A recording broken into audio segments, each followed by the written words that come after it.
L'interview découverte d'Europe 1, Caroline Roux, vous recevez ce matin en direct David Lagercrantz. C'est lui, David Lagercrantz, l'auteur du 4e tome de la saga Millennium, Ce qui ne me tue pas, qui vient de sortir chez Actes Sud. Bonjour David Lagercrantz. Alors la trilogie Millennium, petit rappel, bonjour, il y a une traduction.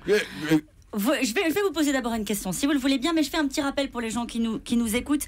La trilogie Millennium, c'est 82 millions d'exemplaires vendus dans le monde.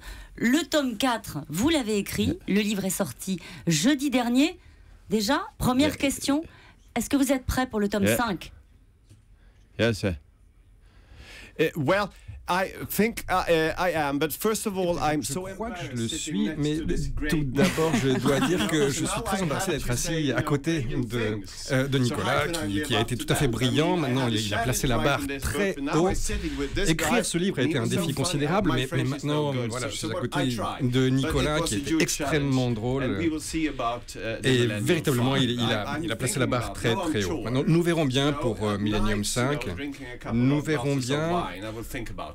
Après quelques verres de vin ce soir, j'y réfléchirai. Mais c'est intéressant et c'est déjà une réponse. Vous ne dites pas non. Pourtant, ça a été une épreuve épouvantable d'écrire ce livre. Yeah, well, I have been terrified actually, you know. Je dois dire que j'ai été absolument terrifié. J'ai eu des cauchemars sur Lisbeth Salander à 4 h du matin qui me poursuivrait en me disant que ce que j'avais écrit ne lui correspondait pas, que ce n'était pas elle. J'étais absolument terrorisé. Alors ça, c'est la vérité, ça, ou est-ce que, au fond, vous racontez ça pour faire plaisir aux fans, pour entretenir la légende Millennium? Ça réellement, en tant qu'auteur, était une épreuve telle que vous la décrivez? Do you mean I just doing to the police, the fans? Well, est-ce que j'ai écrit ce livre pour faire plaisir aux fans? Écoutez, oui, je l'ai écrit pour faire plaisir aux fans, comme tout auteur, mais enfin, je dois dire que ça a été le plus grand défi que j'ai eu à relever dans ma vie et sans doute également le travail le plus excitant que j'ai jamais fait. Je savais bien entendu, que si je n'étais pas à la hauteur de la réputation, eh bien, je serais vraiment pourchassé, que tout le monde me tomberait dessus. Donc j'avais vraiment peur. Vous aviez le sentiment d'écrire avec, j'allais dire l'auteur le vrai, Stieg Larsson, posé sur votre épaule. Est-ce que vous avez essayé de lui ressembler? Comment est-ce que vous avez travaillé? First I've read him over and over. D'abord, je l'ai lu et je l'ai relu et encore relu pour essayer de comprendre quelle était son approche, quels étaient ses codes. Et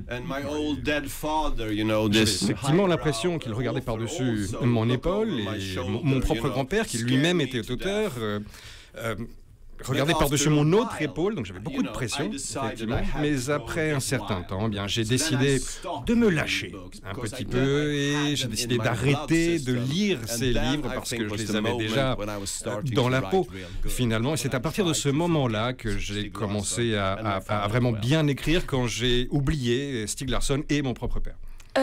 Vous n'aviez que ces livres, ou est-ce que vous aviez d'autres manuscrits de Stieg Larsson? No, I didn't have anything because I hadn't seen his fourth manuscript. Je n'avais rien de tel. Je n'ai jamais vu ce fameux 4e manuscrit. Personne chez mon éditeur n'en a pris connaissance.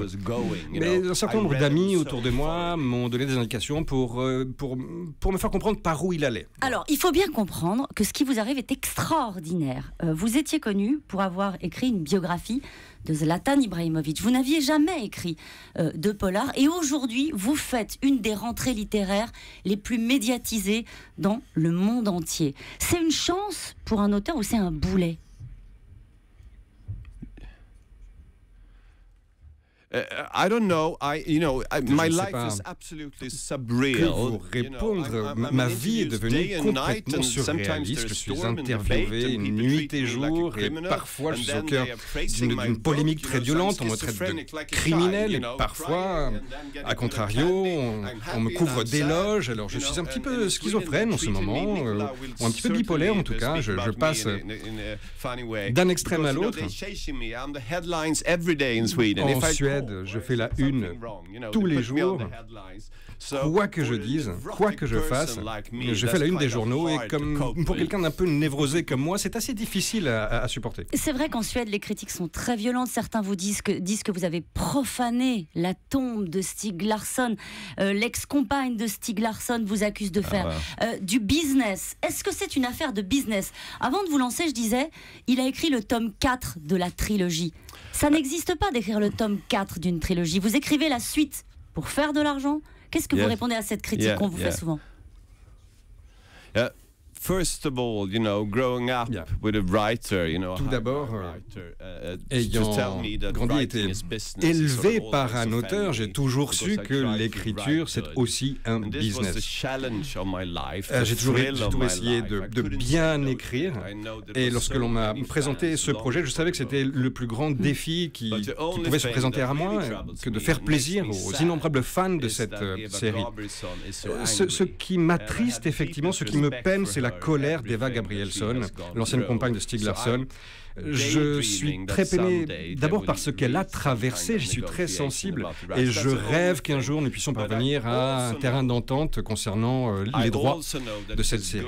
Mais par ailleurs, je pense que ce que je fais est bon aussi pour Stieg Larsson et pour le travail de Stieg Larsson, parce qu'une nouvelle génération de lecteurs découvre son œuvre grâce à ce 4e tome. Et c'est très bon pour lui. Stieg Larsson était un homme extraordinaire d'ailleurs. Et je peux juste dire à titre de lectrice quand même que j'étais très heureuse de retrouver les personnages, Lisbeth Salander et le journaliste Mikael Blomqvist. Voilà, donc merci pour ça. Moi j'ai une petite question, il est sympa Zlatan ou pas? Merci. Il est sympa Zlatan ou pas, Ibrahimovic? I mean, he is brilliant. Qu'est-ce que je veux dire? Il est génial ce type.